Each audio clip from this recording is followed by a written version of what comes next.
I'm joined now by two Bernie Sanders delegates from the state of Iowa, Kate Larson and Jason Brown, vice chair of the Iowa delegation. Jason, first, I want to commend you both, the passion and the presence you've shown thus far. Clearly, yesterday we saw you morning, noon, and night, but you have it out of your system. What are we going to expect today, Jason? Well, we're going to do everything we can for our candidate. We represent half the Democrats in the state of Iowa, and we're going to do the right thing for them. What does that mean? In the state of Iowa, Bernie Sanders didn't win.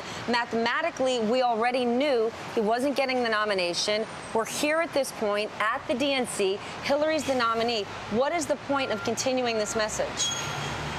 Half of Iowa elected Bernie Sanders and the ideals that he believes in. So we were elected from District 1 to do a job to represent not only Bernie Sanders for president, but the ideals that he carries on. But disrupting the opening prayer, could one not argue it's pretty disrespectful? Actually, I thought what was disrespectful is to have the prayer have an endorsement for Secretary Clinton. She's the nominee. But technically not yet. I think... Hold on one second. Mathematically, it is impossible today, as it was weeks ago, for Bernie Sanders to get the nomination. So why would it say, technically, this is Hillary Clinton's show? Bernie Sanders himself asked you last night, step down. Sarah Silverman, who was a Bernie or bust, said, you are being ridiculous. So help me understand, what's the point? I was not one of the people booing, and Senator Sanders did get the majority of caucus votes in our district. But he's turned the page.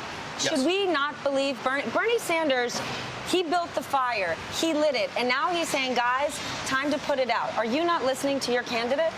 Well, I would argue that he's not saying that we put anything out. He's saying we need to continue and fight harder. For Hillary Clinton, he said it last night. For progressive candidates, and we've made a lot of progress, and we do have some faith that she has gone farther left and will support things that we care about.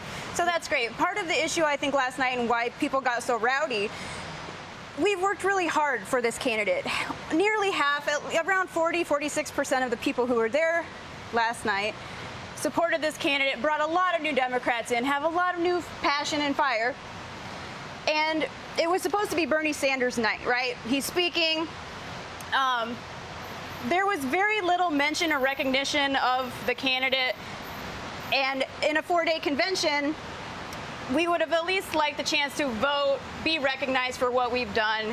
But instead, within the first 10 minutes of the convention, we're here to elect Hillary Clinton. We're here to elect Hillary Clinton. But we are. Excuse me. I understand. I understand. This is a convention for the next president of the United States. If you want to take your support for possible politicians who have your progressive values, why not take those efforts and that money to people running for other offices? Hillary Clinton is the expected nominee. And we will. Senator Sanders is still a candidate. He has not released his delegates, and we're going to do everything we can for our candidate.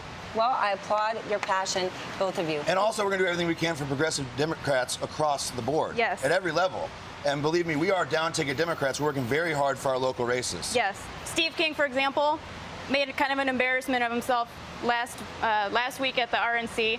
We have a fantastic candidate, Kim Weaver, who's ready to get him out in Iowa, and she's here today with us, so it's kind of exciting to have her here too. Well, you brought your passion, you brought your support. Jason, Kate, thank you. Thanks for having us. Thanks for joining us.